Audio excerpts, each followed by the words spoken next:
Studio बबनी सोनी।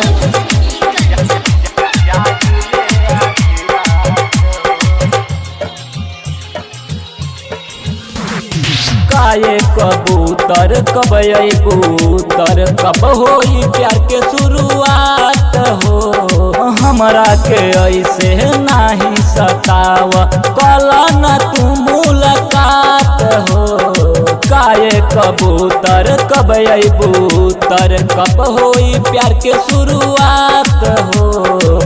तोहरे खातिर ये हो करे जागिले आधी रात हो।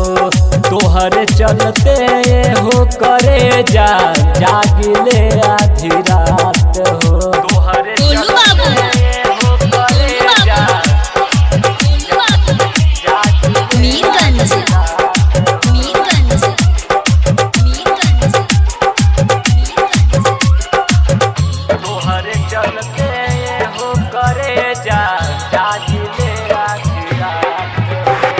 आई जब पास तो करेलू न बात हो। जाही जब दूर तो मारेलू आँख हो। आई जब पास तो करेलू न बात हो। जाही जब दूर तो मारेलू आँख हो।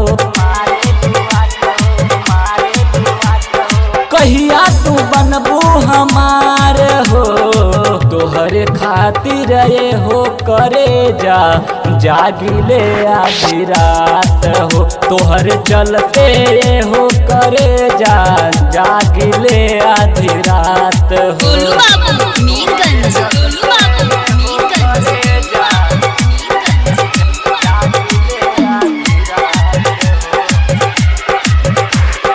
मारेला जान तोहर अखिया के कजरा कब अइबू जान सुना सोनू के पंजरा।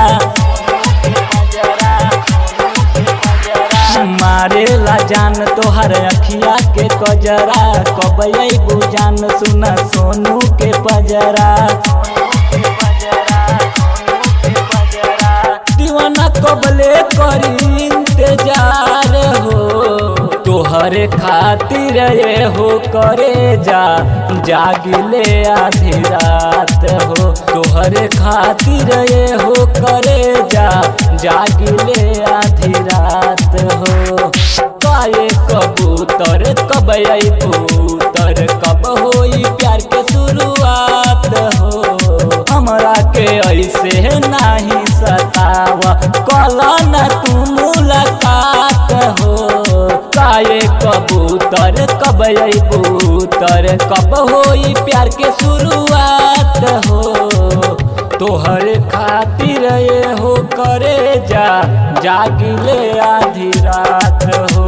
तोहरे चलते ये हो करे जागिले आधी रात।